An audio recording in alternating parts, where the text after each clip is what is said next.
SUS, we serve people with challenging histories, people with mental health challenges, substance use addiction challenges, people who have been homeless, people in poverty, women and children who are homeless, people with developmental and intellectual disabilities, veterans impacted by the war and their families. We also serve the family. We serve the community. I always thought I wouldn't want to be homeless, and then I came up here and I was homeless. I never want to be that way again. I tried to commit suicide at that time. I didn't really want to kill myself, but I thought if I get sick enough, I can go in the hospital. So I sat next to a hospital and I took the pills. When I was in the hospital, they suggested this program out for me, so that's when I stepped into SUS. SUS helped me feel secure and feel like my home all these years.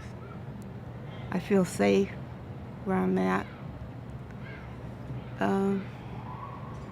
It just helped me in all kinds of ways. So what SUS does first is provide hope.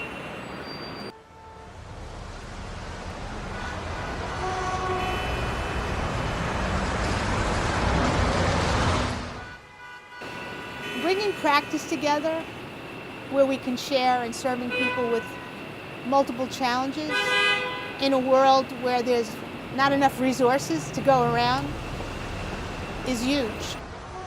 When I started going through the foster care system, I learned that life could get hard. I went to foster care from the ages of 16 to 19. So then I came to SUS in 2004. And it was like I could be myself now. It helped me to become more independent, less dependent on people. Because I used to depend on people a lot, basically. I was known as the kid who could never do anything for himself. But thanks to SUS, I actually finished school. I'm starting college now. I actually got a job now. I'm working at the mechanic shop. So SUS has helped me in a lot of ways. So the merger of SUS and Palladia will be greater than the sum of its parts. It's very exciting, actually. The footprint of SUS and Palladia in every borough in the city of New York will be huge.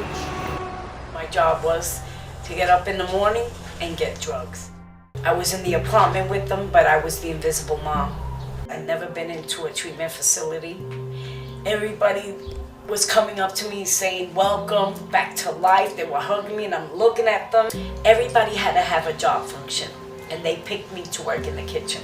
So I stayed there and I learned a lot about responsibility, which I had lost along the way.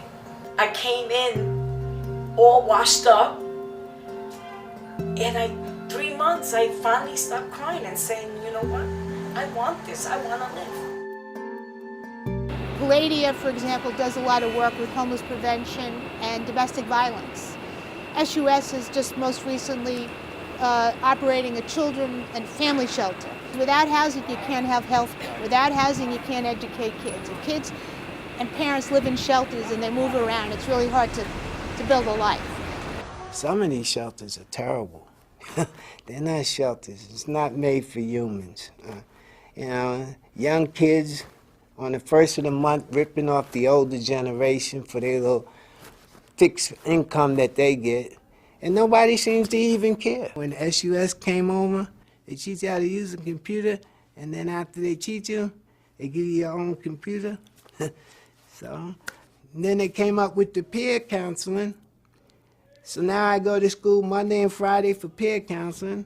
I go Tuesday, Wednesday, and Thursdays, and Saturdays I practice computers, and Sundays I let the Lord rest while I sleep.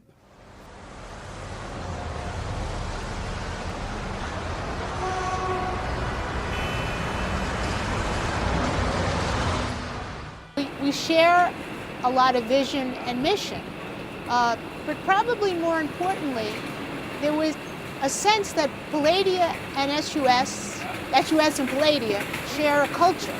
The vision for SUS is really to build a community of people, of like-minded people, who really believe in opportunity for all. And it's a beautiful thing. If we could all be like that and all come together as a as a society as a whole, the way SUS comes together as a community, we'd have something. If every single one of us is better off, we're all better off.